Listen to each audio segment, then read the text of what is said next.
세상의 짐을 벗고서 주 보좌 앞에 엎드리니 내 주를 향한 사랑과 그 신뢰가 사그러져 갈 때 하늘로부터 이곳에 장막이 덮이네.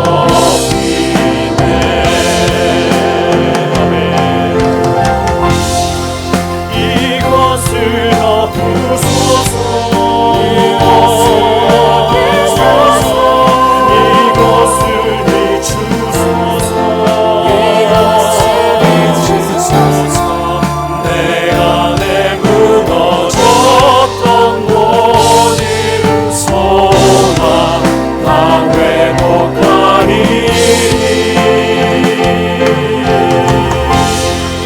이곳을 지나소서. 이곳을 지나소서. 이곳을 만지소서. 이곳을 만지소서. 내 안에 죽어가는 모든 예배 다 살아나리라.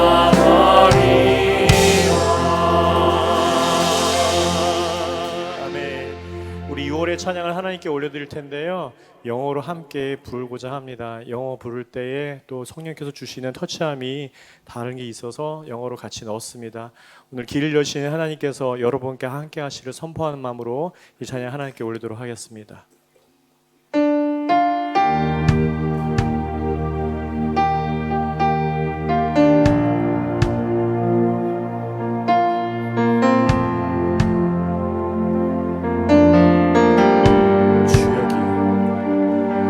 주여기 운행하시네. 주경배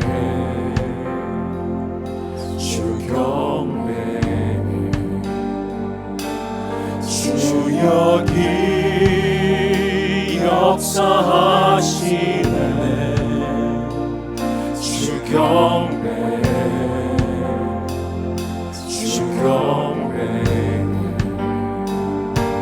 주는 세계를 만드시는 큰 기적 행하시는 분, 그는 우리 하나님.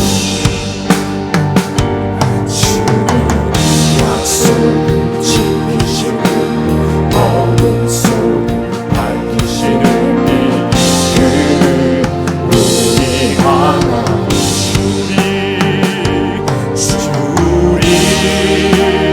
마음 만지네. 주경배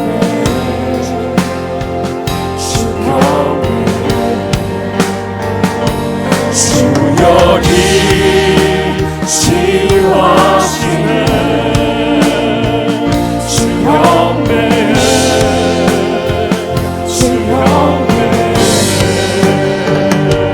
주는 세기를 만드시는 큰 기적을 행하시는 분, 그는 우리 하나님.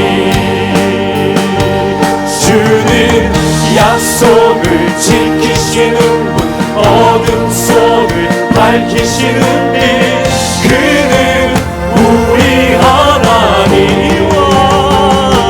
You are waymaker, miracle worker, promise keeper, light in the darkness. My God, that is who you are. You are waymaker, miracle worker, promise keeper, light in the darkness. My God, that is who you are. That is who you are. That is who you are. That is who you are. That is who you are. That is who you are.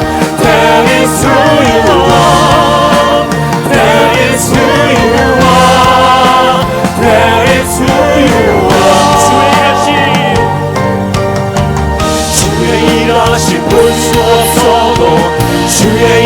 일하심할 수 없어도 주는 결코 멈추지 않네. 주는 결코 멈추지 않네. 주의 일하심 볼 수 없어도 주의 일하심 할 수 없어도 주는 결코 멈추지 않네. 주는 결코 멈추지 않네. Even when I don't see you are working, even when I don't feel you are working, you never stop, you never stop working, you never stop, you never stop working. Even when I don't see you are working, even when I don't feel you are working, you never stop, you never stop working, you never stop, you never stop. 세기를 만드시는 분, 큰 기적을 행하시는 분, 그는 우리 하나님. 주는 약속을 지키시는 분, 어둠 속을 밝히시는 빛, 그는 우리 하나님.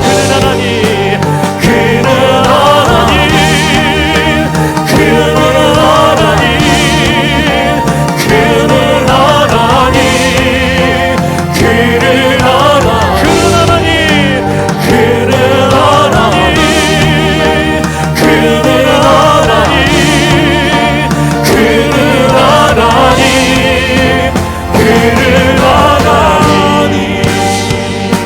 주여 새롭게 하네. 주 경배해, 주 경배해. 주님 회복시키네. 주 경배해, 주 경배해.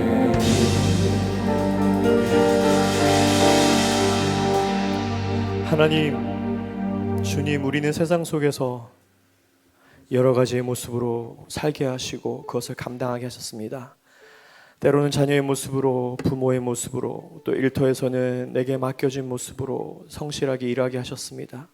하지만 주님, 우리가 이뤄야 할 것은 내가 하나님의 자녀로서, 주님의 제자로서, 그리고 예배자의 모습으로 살아가는 것입니다. 주님, 오늘도 예배할 때에 내게 감사와 회개가 넘치게 하시고 주의 제단 앞에 기도로 나아가게 인도하여 주시옵소서. 감사드리고 예수님이 높이 여기렸습니다. 아멘.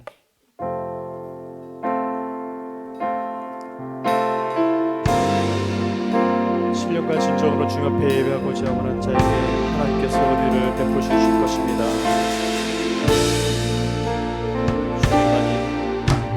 주님만이 나를 아시네. 내 모든 삶 주가 만지시네. 주님 앞에 예배하는 이에게 그 은혜를 부어주시니.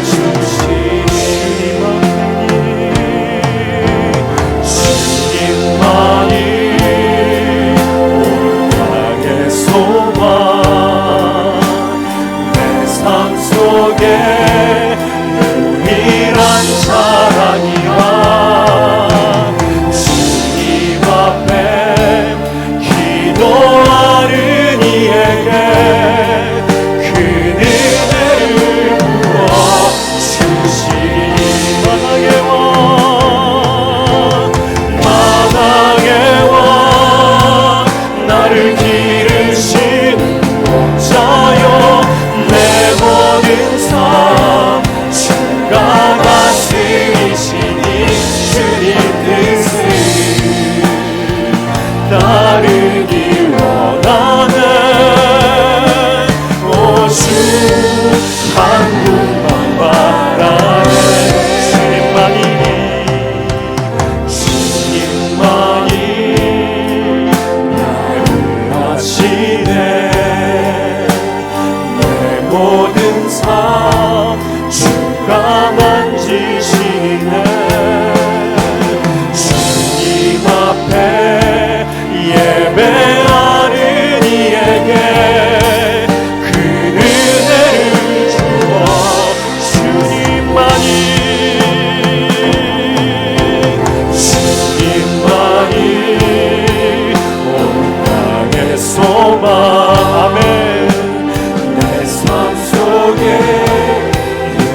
예배와 이 땅의 모든 교회 예배 위해서 함께 기도하겠습니다. 희망이 없이 살아가는 나라와 또 그 백성들에게 주님께서 소망이 되게 해주시고 광야의 길이 되어 주시고 사막에 흐리는 물이 되게 해주시옵소서. 하나님, 이 땅에 온 모든 교회가 소망이 되게 해주시고 빛이 되게 해주셔서 하나님, 예수 그리스도의 그 빛 대신 예수 그리스도께서 어둠을 밝히는 그 역할의 복음의 통로가 교회가 되게 해주시고 예배자가 되게 해주시옵소서 기도합니다. 하나님, 내가 이 예배 속에서 하나님 오디언스로 모습 있는 것이 아니라 예배의 모습으로, 예배자의 모습으로 설 수 있기를 기도합니다. 또한 다음 주일은 창립 기분주 예배를 드립니다. 주님의 기쁨의 영이 가득한 예배 되려고, 감격이 넘치는 예배 되려고, 성령의 기름 넘치는 예배 되려고 함께 기도하겠습니다. 함께 기도하겠습니다. 하나님, 우리가 이 예배를 위해서 기도합니다. 아버지 하나님, 이 땅의 모든 교회의 예배를 위해서 기도합니다. 이 땅의 모든 예배를 위해서 기도합니다. 아버지 하나님, 희망이 없이 살아가는 나라와 아버지 하나님, 이 땅에 있는 백성들에게 아버지 하나님, 그 마음이 아파 있고 다쳐 있고 사방에 결삼이 느껴져 있는 그 영들 위해서 아버지 하나님 기도합니다. 하나님, 그 영을 기도할 때 하나님 회복시켜 주시고 역사해 주시옵소서. 하나님, 주님께서 그 땅에 소망이 되게 해주시고 주님께서 그 땅에 아버지 하나님 희망을 해주시고 그 땅에 빛이 되게 해주시옵소서. 광야의 길을 내신 하나님을 경험할 수 있도록 해주시고 사막에 흐르는 물이 되게 해주셔서 그들의 목마름이 채워지는 그 주님의 역사가 그 땅 가운데 있게 하여 주시길 간절히 원합니다. 하나님, 교회가 일어나게 해주시옵소서. 참된 예비자가 일어나게 해주셔서 아버지 하나님, 이 땅에 큰 소망이 되게 해주시고 아버지, 교회가 세상의 어둠을 밝히고 불의를 밝히고 어둠을 밝히고 아버지 사단의 역사를 아버지 멸하게 하는 빛이 되게 해줄 수 있도록 역사하게 해주시길 간절히 원합니다. 하나님, 예배의 나의 모습이 아버지 하나님 바라보며 강간자의 모습이 있는 것이 아니라 예배의 주차자의 모습으로, 대자사장의 모습으로 진정한 예배의 모습으로 설 수 있도록 인도해 주시길 간절히 원합니다. 하나님, 다음 주일은 우리 세움교회가 창립 3주년을 맞는 주일입니다. 하나님께서 이 교회를 세우시고 이 교회의 역사하심을 감사드립니다. 하나님, 기쁨이 넘치는 예배 될 수 있도록 해주시고 감격이 넘치는 예배 될 수 있도록 해주시고 성령이 넘치는 기쁨에게 인도해주셔서 우리 모든 성도가 아버지, 우리 모든 공동체가 주님께서 주시는 기쁨과 아름다움과 행복함을 누릴 수 있도록 해주시고 예배드리는 기쁨이 그 어떤 것보다 넘치는 기쁨이 되시고 아버지 인도해주시옵소서. 오늘도 예배하며 나가는 주님을 주시옵소서 원합니다. 주님, 내가 주님을 만난 예배 될 수 있도록 역사해 주시옵소서. 주님께 더욱더 주님을 사랑한다고 고백할 수 있도록 인도해 주시옵소서. 감사드립니다. 주님을 기도했습니다. 아멘. 사랑과 은혜가 많으신 하나님 아버지, 하나님의 사랑과 은혜로 지난 한 주간도 저희를 인도하여 주시고 귀한 주님의 날을 허락하여 주셔서 감사합니다. 주님, 저희들이 이 시간 주님 전에 모여서 주님께 예배드립니다. 저희들의 예배를 받아주시고 주님 홀로 영광 받아 주시옵소서. 주님, 저희들 지난 한 주간 세상 살면서 주님의 뜻에 따라 살지 못했음을 고백합니다. 저희들의 죄를 용서하여 주시옵고 저희가 온 정성을 다해서 주님께 신령과 진정으로 예배 드리게 하옵소서. 이 예배가 주님께 상달되기를 원합니다. 주님의 사랑과 은혜로 성령 충만한 예배가 되게 하옵소서. 성령님 함께하여 주시옵소서. 하나님 아버지, 저희 신앙 공동체를 위해 기도합니다. 주님의 신앙 공동체가 진정한 믿음으로 하나 되고 진정한 인격체로 거듭나서 주님이 원하시고 명랑하신 모든 일들을 잘 감당할 수 있는 공동체로 세워지게 하옵소서. 성령이 주님의 도우심을 간절히 원하옵고 기도드리옵나이다. 저희 세움 공동체 한 사람 한 사람 모두가 나는 죽고 예수로 살아가기를 원합니다. 나의 자아를 내려놓고 순수히 주님을 받아들여서 진정한 예수님과 동행하는 삶 살아갈 수 있게 도와주시옵소서. 주님의 뜻을 제대로 실천하고 주님께 영광을 돌리고 세상에서 빛과 소금의 역할을 감당하게 하옵소서. 오늘도 단위에 세우신 이상배 담임 목사님께 영육간의 강건함을 더해 주시옵시고 주님의 말씀이 선포될 때 능력 있는 그 말씀이 우리의 마음판에 새겨지고 그 힘을 얻어서 우리의 일상생활에 적용하며 살아가게 인도하여 주시옵소서. 이 예배를 위하여 묵묵히 수고하시는 여러 손길과 찬양팀의 수고를 기억하여 주시고 이 손길들 위에 크신 은혜 내려 주시기를 원합니다.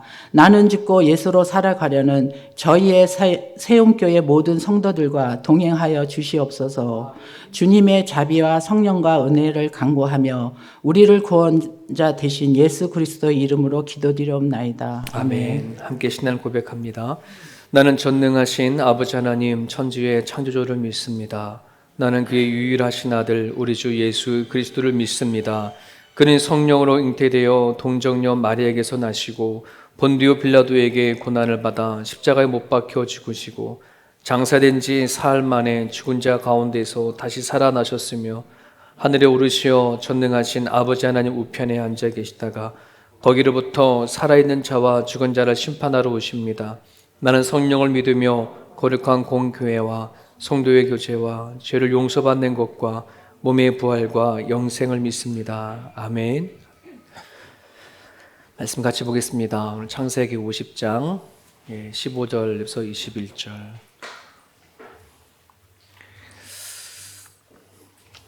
오늘로 마지막으로 창세기는 이제 끝이 됩니다. 한 1년 걸렸네요. 여기까지 오는데 다음 주 창립 감사 예배 드리고 나서 새로운 곳을 우리가 시작하도록 하겠습니다. 우리 50장 15절에서부터 21절까지 잔목술이 있습니다. 요셉의 형제들이 그들의 아버지가 죽었음을 보고 말하되 요셉이 혹시 우리를 미워하여 우리가 그에게 행한 모든 악을 다 갚지나 아니할까 하고 요셉에게 말을 전하여 이르되 당신의 아버지가 돌아가시기 전에 명령하여 이르시기를 너희는 이같이 요셉에게 이르라 내 형들이 내게 악을 행하였을지라도 이제 바라건대 그들의 허물과 죄를 용서하라 하셨나이다. 당신 아버지의 하나님이 종들인 우리 죄를 이제 용서하소서 하매 요셉이 그들이 그에게 하는 말을 들을 때에 울었더라. 그의 형들이 또 친히 와서 요셉의 앞에 엎드려 이르되 우리는 당신의 종들이니이다. 요셉이 그들에게 이르되 두려워하지 마소서 내가 하나님을 대신하리이까. 당신들은 나를 해하려 하였으나 하나님은 그것을 선으로 바꾸사 오늘과 같이 많은 백성의 생명을 구원하게 하시려고 하셨나니 당신들은 두려워하지 마소서 내가 당신들과 당신들의 자녀를 기리이다 하고 그들을 간곡한 말로 위로하였더라. 아멘. 창세기의 시작은 모든 것의 기원, 시작을 쭉 얘기하고 있었습니다.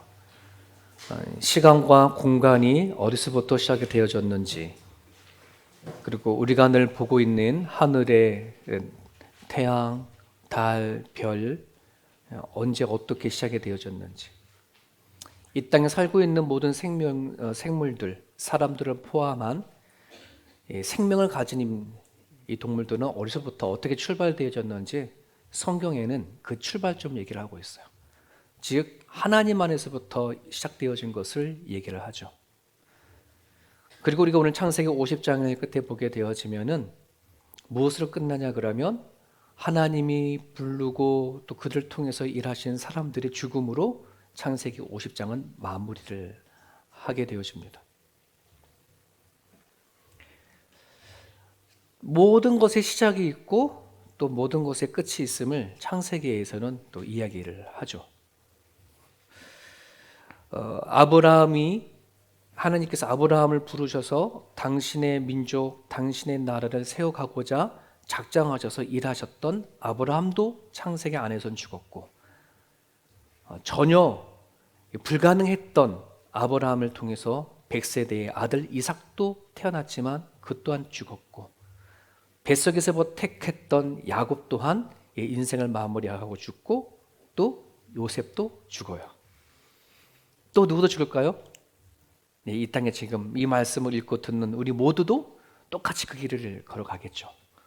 저도 언젠가는 또 죽을 거고, 하나님을 믿는 사람이나 믿지 아니하는 사람들이 가지고 있는 변함이 오는 불변하는 진리, 그것은 모두가 다 태어나지만 너나 다 죽는다 하는 것은 다 받아들이는 것 같은 생각이 돼요. 잠깐 사이트 하나 볼까요?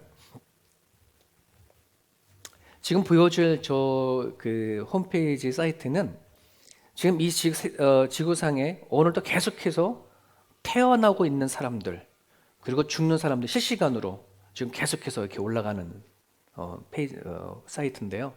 지금 세계 전체적 인구가 자꾸 올라가죠. 그리고 오늘 태어난 사람들이 벌써 많아요. 또 오늘 죽은 사람도 많고 오늘 예배를 드리고 있는 요 1시간 안에도 끊임없이 누군가는 태어나고 누군가는 죽는 이야기가 막 반복이 되어지죠. 쉴 새 없이 흘러갑니다.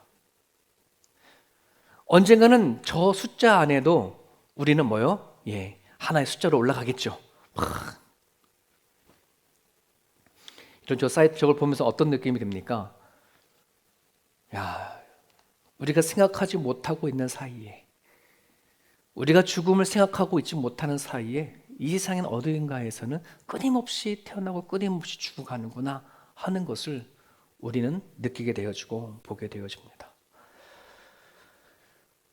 여러분, 우리가 만약에 태어나지 않았다라고 한다 그러면 아마 이런 생각을 하지 않아도 되는데 우리는 태어났고 생명을 갖고 살잖아요.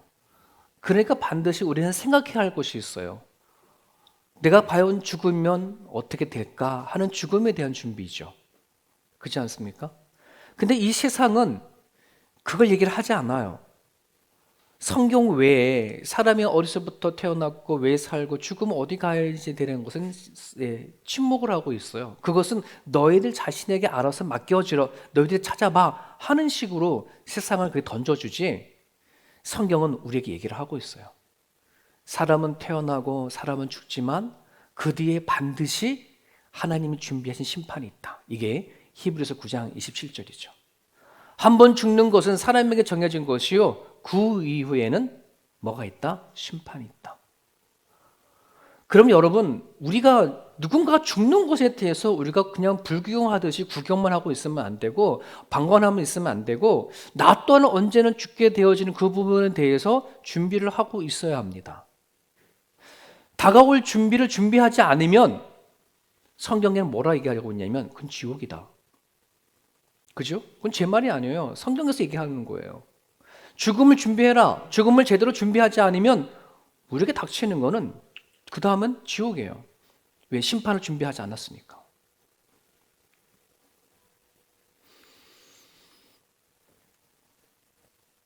나는 아직 더 사는데 저는 50대잖아요.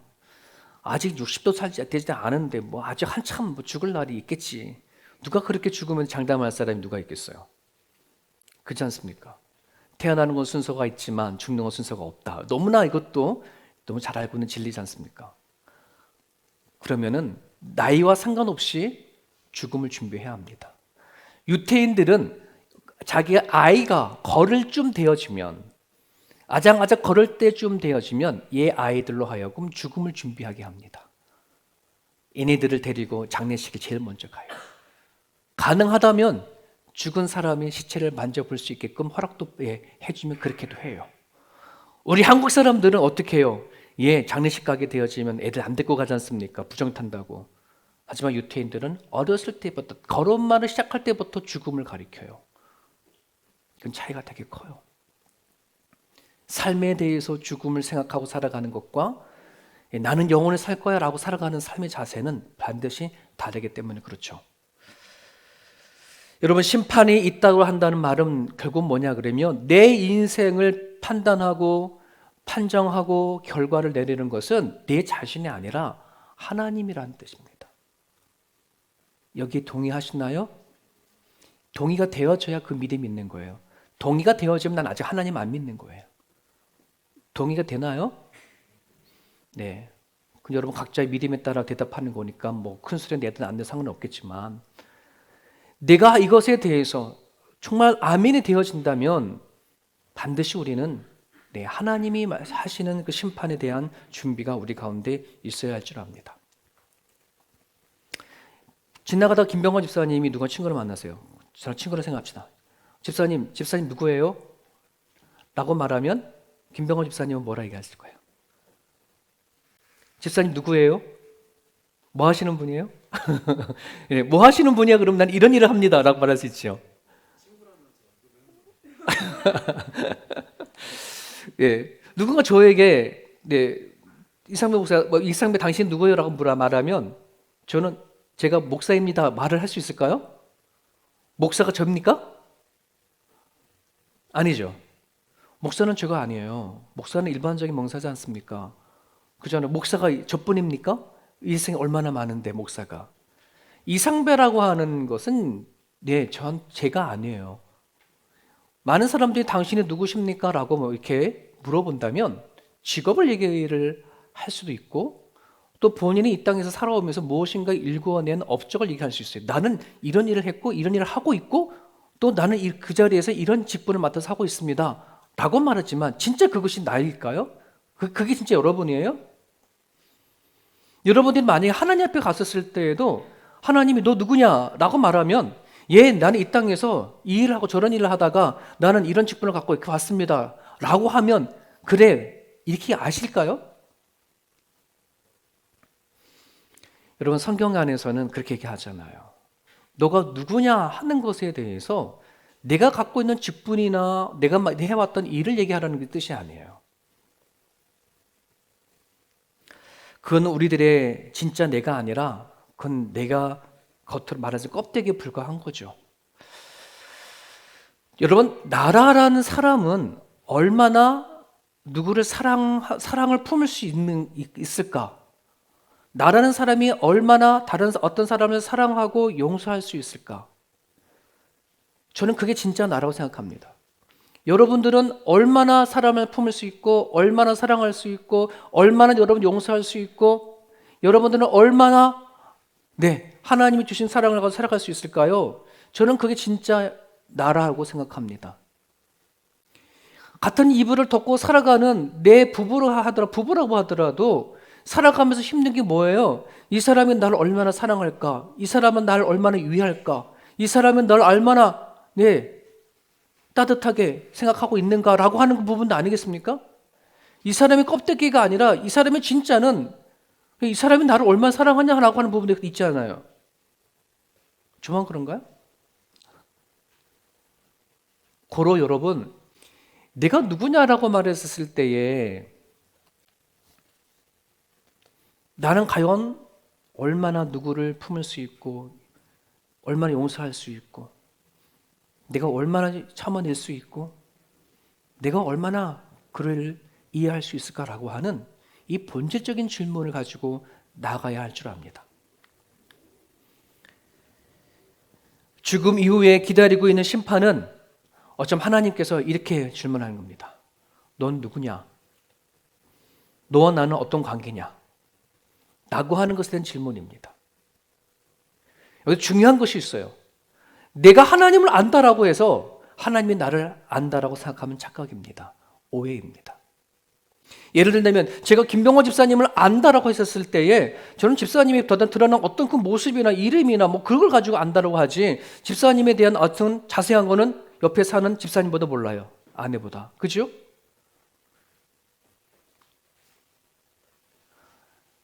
여러분 관계라고 한다는 것은 서로의 어떤 신뢰와 관계성을 가지고 이게 깊어져 가는 것이지 내가 하나님을 안다라고 해서 하나님이 오케이 너 나 아니구나 이걸 가지고 구원시키시는 거 아니에요. 하나님이 구원하는 그 맥락엔 그 구원은 뭐가 있는 거냐면 너와 나와의 진짜 관계가 형성돼야 구원이 이루어집니다. 이해되셨습니까? 네, 하나님이 나를 아셔야 합니다. 그렇다면 여러분 스스로 질문해 보세요. 하나님이 나를 정말 얼마나 알고 계실까? 내가 하나님을 아는 게 아니고요. 하나님이 나를 얼마나 알고 있을까 하는 것에 대한 여러분 자신감이 있어요?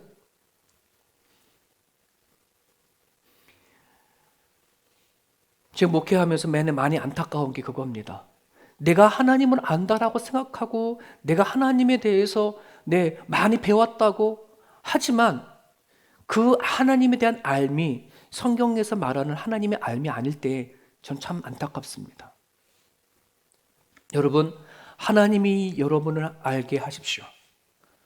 하나님 앞에 여러분을 낱낱이 다 드러내 주십시오.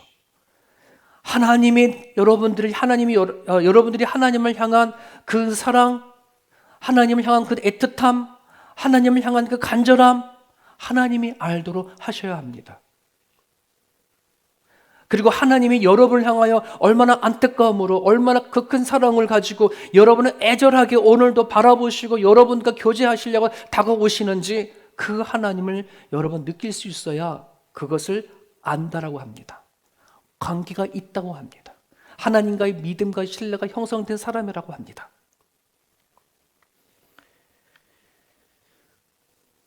하나님, 우리가 어떻게 죽음을 준비하느냐 하는 것에 따라서 천국이기도 하고 그리고 지옥이기도 합니다. 고려 사랑 여러분, 죽음을 준비하십시오. 마치 오늘 저녁으로 내가 떠날 그런 마음을 가지고 하나님과 내가 하나님 앞에 내가 누굴까? 하나님은 나를 아실까? 하는 그 생각 앞에 고민을 하실 수 있기를 간절히 바랍니다. 죽음을 준비하는데 제일 먼저 해야 할 것이 뭔가, 저는 오늘 말씀을 통해서 그걸 같이 나누고자 합니다. 오늘 본문의 이야기는 너무 쉬운 얘기죠. 야곱이 하나님의 분을 받아서 떠났습니다. 야곱의 형제들이 아버지가 떠나고 나서는 두려움이 찾아왔습니다. 불안함이 찾아왔습니다.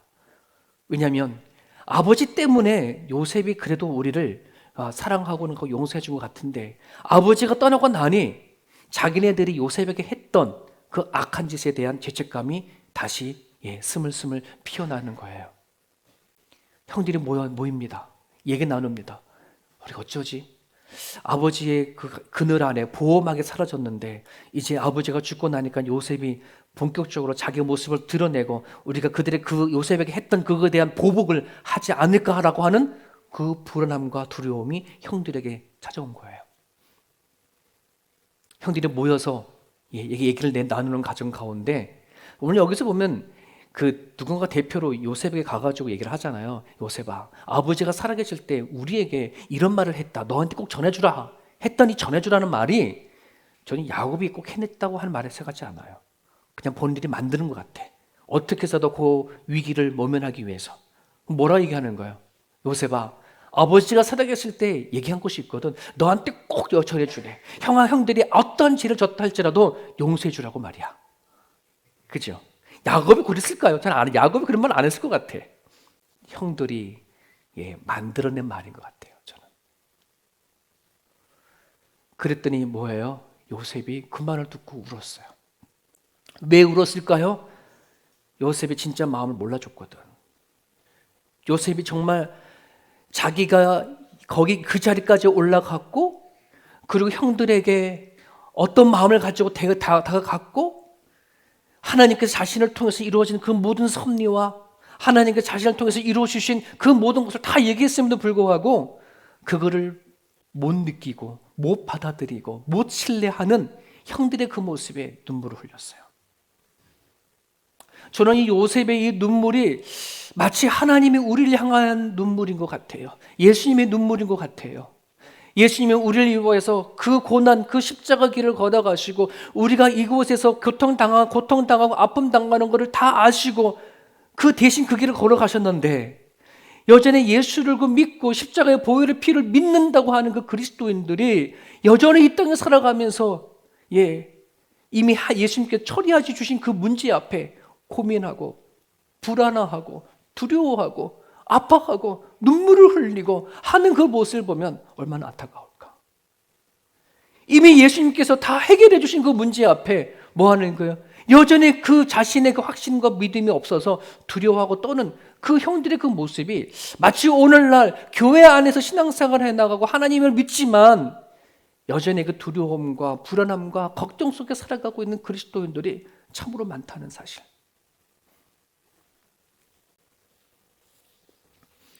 그런 부분들 안에서 우리가 정말 죽음을 잘 준비하기 위해서 제일 먼저 준비해야 될 것이 뭐냐 그러면 반드시 우리의 마음속에 있는 이 죄책감을 해결해야 되어져요.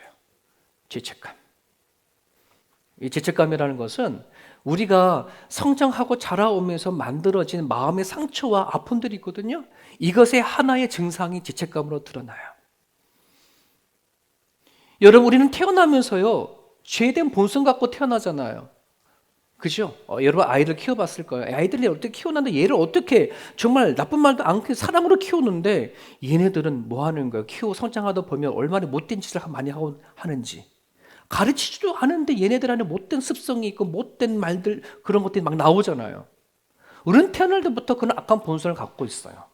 뿐만 아니라 이 세상은 깨어진 세상이에요. 죄로 인해서 깨어지고 틀어져서 하나님의 질서 가운데 세워가지 못하는 이 세상에서 살아가니 한번 생각해 보세요. 죄된 사람이 깨어진 세상에 살아갈 때에 죄를 안 질 수가 있어요? 없어요? 죄 질 수밖에 없어요. 안 지려고 발버둥 천다 하더라도 알게 모르게 우리는 죄를 짓고 살아가는데 이런 죄를 짓고 살아가면서 우리 가운데는 무엇이 생긴더라? 아픈 감정이 생겨요. 아픈 상처가 우리 가운데 있어요. 나도 모르는 죄책감이 우리 가운데 있어서 나는 그렇게 살려고 하지 않았는데 나름대로 살아보려고 했는데 열심히 살려고 했는데 만들어진 결과는 정말 너무 아픈 것들이 나오다 보니 여기에 몸부림치는 성도들이 얼마나 많은지 몰라요. 여러분 하나님 믿고 잘 살아보려고 하는 거잖아요. 예수님 앞에 잘 믿음과 살려고 얼마나 발버둥 치고 살아왔어요. 그런데 현실은 보면 그렇지 않을 때가 얼마나 많아요. 그잖아요. 믿음 갖고 살아갈수록 나는 여전히 수많은 뭐예요? 내 그대로 살지 못하는 거. 좀 전에 우리 집사님 기도하실 때 한 주 동안 알게 모르게 지은 죄를 고백을 하지만 여러분 우리는 더 잘 살아보려고 또 우리 예배 드리고 또 살잖아요. 근데 참 알게 모르게 또 죄를 질 수밖에 없네요. 그게 우리들 안에 상처가 되죠. 그러면서 만들어진 죄책감이 우리 가운데 있거든요. 그러면 여러분 문제는 이거예요. 사단은 끊임없이 우리들의 생각과 마음 가운데 찾아와서 고자질을 해버려요. 여러분 하나님이 살아계신 거 믿죠? 대답이 없나요? 마스크를 껴서 그런 거예요? 안 낀 사람만 얘기해 보세요. 하나님이 살아계신 거 믿죠? 아멘. 여러분 그러면 사탄 살아있는 거 믿어요?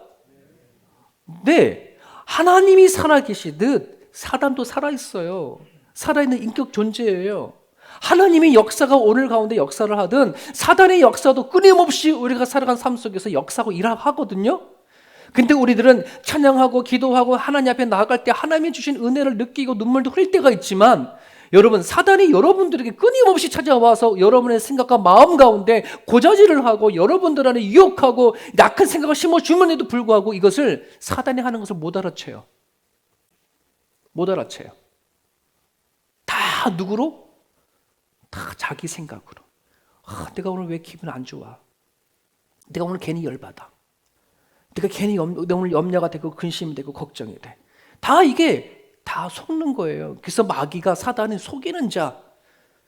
여러분 끊임없이 마귀는 우리 가운데 와서 고자질해요. 생각과 마음 가운데 너는 네 모습이 원래 그래. 너는 똑같이 믿음 하지만 하는 짓이 그것밖에 안 되니 자꾸 죄책감을 갖고 심어주네요.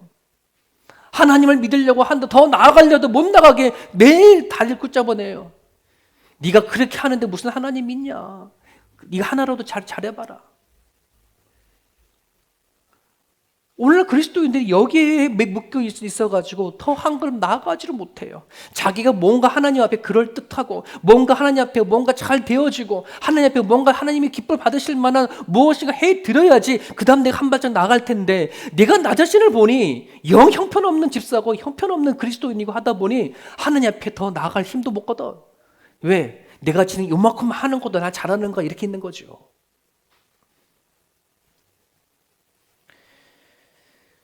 사랑하는 여러분, 사단의 그 고자질 앞에 무너지지 않기를 주님의 이름 축복합니다.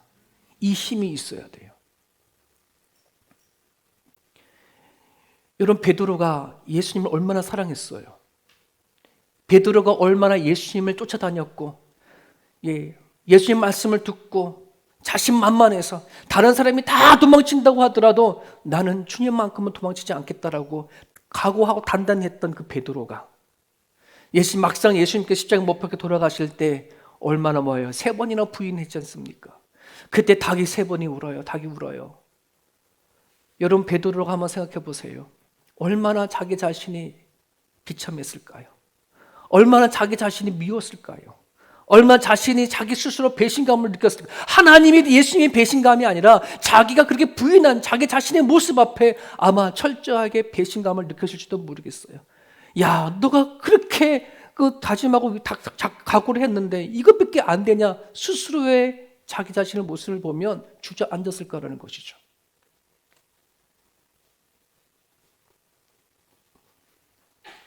여러분, 우리는 베드로를 그럴 수 있어 할지 모르겠지만 저 또한 그 자리에 있었으면 베드로처럼 3번 부인했을 거예요. 우린 다 그만큼 연약하거든요. 그만큼 두려움과 공포를 이길 수 있는 자신이 우리들 가운데 없거든요. 우리는 평소에 믿음이 있는 것처럼 보일 줄 모르지만 막상 나한테 내가 감당할 수 못하는 이 어려움이 생기면 다 무너질 수밖에 없는 그 연약한 믿음이 우리 가운데 다 있거든요. 지금 내 믿음이 그걸 이길 만한 할 수 있을까요? 자신만만한 사람이 어디 있겠습니까? 누구나 그 현장에 닥치면 다 무너지는 게 우리들의 모습인데 베드로가 무너졌어요. 여러분, 어쩌면 닭이라고 한다. 닭이 울 때에 베드로는 죄책감을 느꼈겠죠. 하나님은 우리들에게 닭 한 마리씩을 우리 마음에 두었다란 말도 있는데 아마 여러분들에게도 그 닭이 반드시 있을 거예요. 무언가 하다 보면 닭이 울잖아요. 그 죄책감 느낄 때는 닭 울 때거든요. 예, 닭 살아있지 아직도. 그놈의 닭은 안 죽어요. 뭔가 하게 되면 닭이 한번 울거든요. 여러분, 가룟 유다도 닭이 울었을 때에 그가 뭐 하는 거예요? 죄책감을 가졌어요.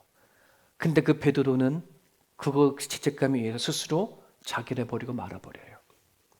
그래도 너무나 감사한 것은 부활하신 예수님, 우리들의 그 모든 것까지도 우리들 안에 있는 허물과 약함까지도 극복해 주시고 죽음에서 부활하신 예수님이 베드로를 찾아갔을 때에 그를 뭐 하는 거예요? 위로해 주는 거잖아요. 내가 너가 나 사랑하냐? 너 사랑하냐? 나 사랑하냐? 베드로가 3번 부인한 거, 그거 회복하기 위해서 3번이나 물어봅니다. 베드로가 주님 사랑하시는 거 알잖아요. 주님 사랑하는 거 알잖아요. 그 고백 이후에 베드로는 뭐 하는 거예요? 회복되어지는 겁니다. 여러분, 사탄은 끊임없이 우리 가운데 와서 고자질하고 우리를 끄집어 내려지는 분이지만 예수님은 우리에게 다가와가지고 아니야, 넌 할 수 있어. 너가 처음에 왔었을 때 너는 아무것도 아니었어. 죄인이었었어. 하지만 넌 지금까지 나와 같이 가지 않았냐. 그럼에도 불구하고 나를 알지 않았느냐. 찾아오시는 거예요. 여러분, 그 찾아오신 예수님을 여러분이 만나셔야지 돼요. 그래야 여러분 마음속에 있는 죄책감이 해결이 되져요. 이 세상에 지금부터 내가 예수를 믿는다고 해서 주님 나라 갈 때까지 앞으로 죄 짓지 않고 살아갈 자신 있는 사람 손 들어보세요. 한 사람도 없어요. 우리는 여전히 또다시 죄를 질지도 몰라요. 또다시 우리는 허물을 질지도 몰라요. 하지만 여러분, 예수님이 여러분에게 다가와서 손 내미시는 주님의 손을 여러분들이 아신다면, 십자가의 보혈을 승리하신 주님을 여러분이 확신하고 신뢰를 할 수 있다 그러면 여러분, 그게 극복이 되어줄 수 있어요. 이길 수 있어요. 예수님 앞에는 용서받지 못할 죄가 하나도 없거든요. 조금 길지만 우리 저 말씀을 같이 읽을게요. 저 말씀이 우리로 하여금 죄책감이 속에 있었을 때라든지 우리를 다시 회복하시는 주님의 손길과 같은 말씀이거든요. 같이 읽습니다. 시작. 그는 허물과 죄로 죽었던 너희를 살리셨도다.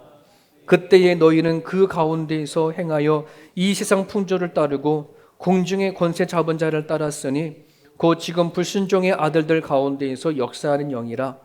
전에는 우리도 다 그 가운데에서 우리의 욕심을 따라 지내며 육체와 마음이 원하는 것을 하여 다른 이들과 같이 본질상 진노의 자녀이었더니 긍휼이 풍성하신 하나님이 우리를 사랑하신 그 큰 사랑을 인하여 허물로 죽은 우리를 그리스도와 함께 살리셨고 또 함께 일으키사 그리스도 예수 안에서 함께 하늘에 앉히시니 이는 그리스도 예수 안에서 우리에게 자비하심으로써 그 은혜의 지극히 풍성함을 오는 여러 세대에 나타내려 하심이라.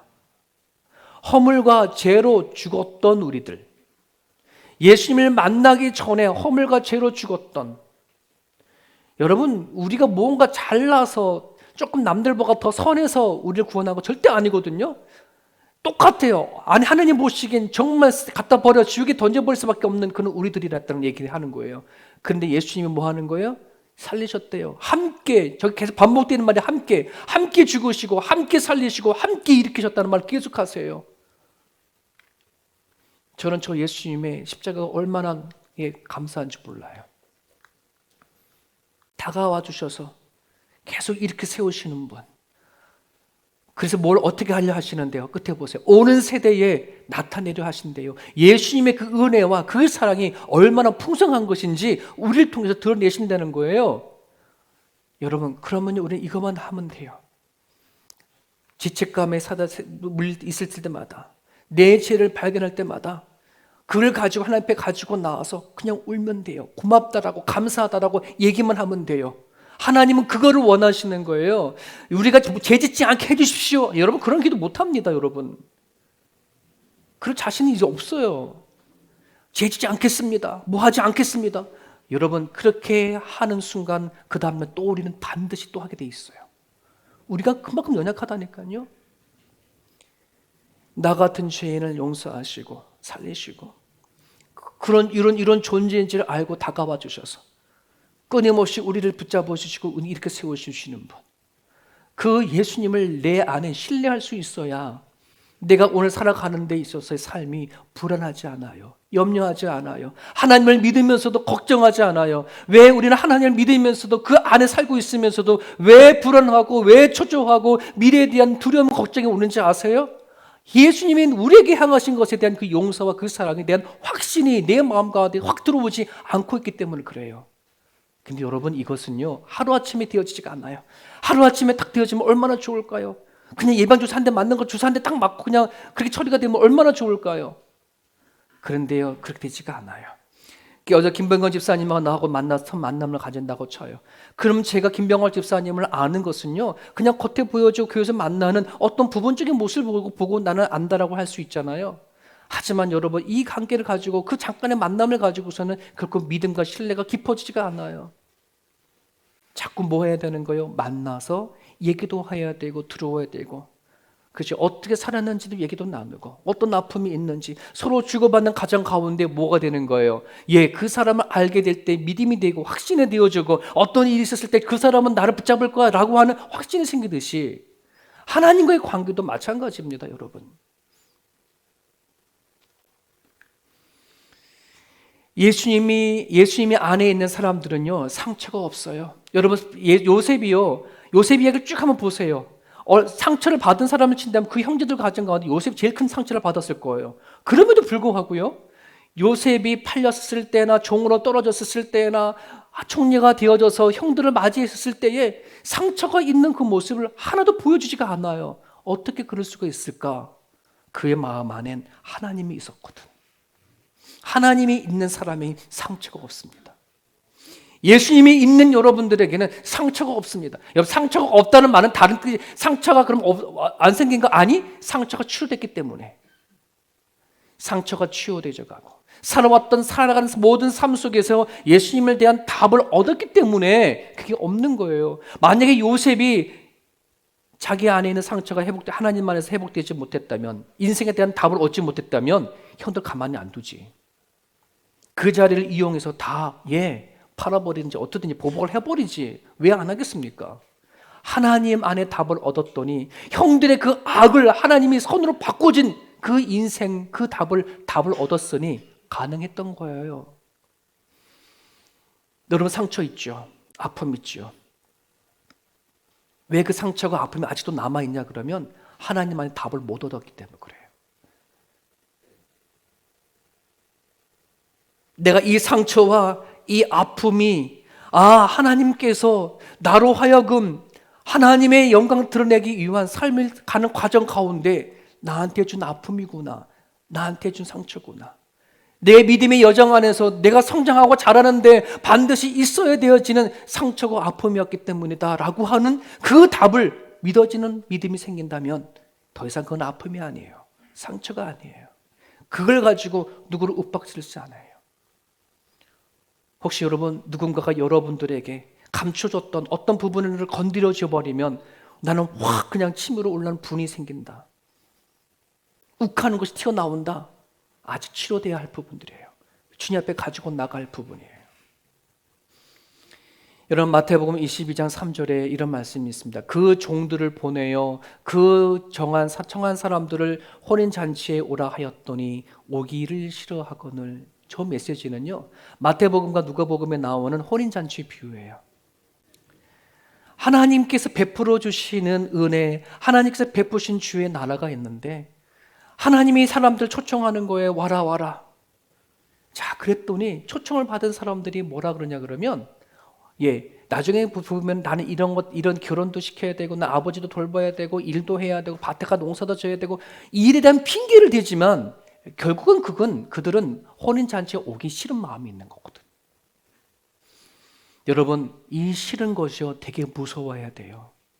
여러분, 하나님을 믿는 데 있어서 하나님의 가까이 가는 걸 싫어하는 마음, 내가 하나님의 말씀을 듣고 내가 예배를 하며 찬양하고 기도하는 것이 내 마음이 싫다 하는 그런 마음이 여러분 가운데 있다면 그건 무서운 거예요.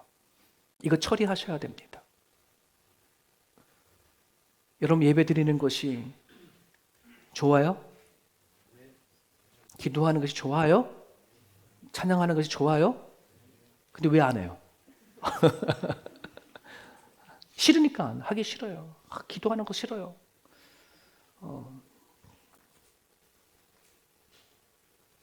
여러분, 내 마음에 싫어하는 그런 것이 있으면요, 그거 무서운 거예요.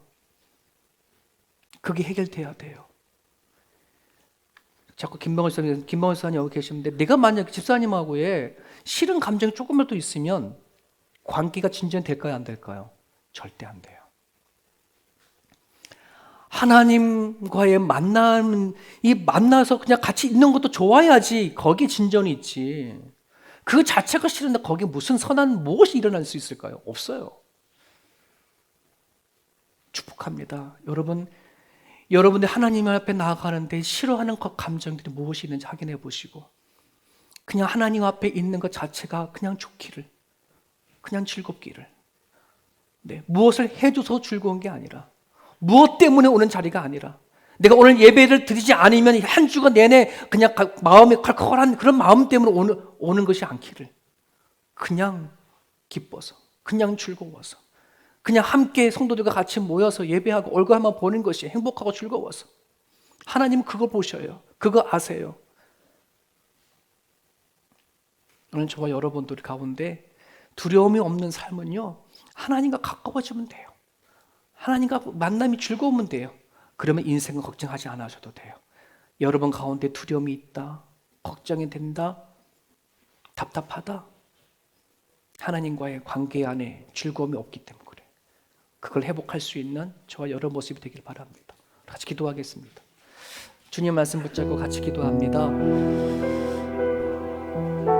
오늘 받은 말씀에 따라서 하나님, 네가 아는 하나님이 아닌 하나님이 나를 아는 내가 됐으면 좋겠습니다. 주님 나라 갔었을 때 언젠가는 주님 앞에 섰었을 때에 내가 나를 누구라고 말하지 않아도 하나님이 먼저 나를 알아봤으면 좋겠습니다. 너 누구였구나 먼저 말씀을 꺼낼 수 있는 그런 내 모습이 되어지기를 원합니다. 같이 주신 말씀 붙잡고 기도합니다.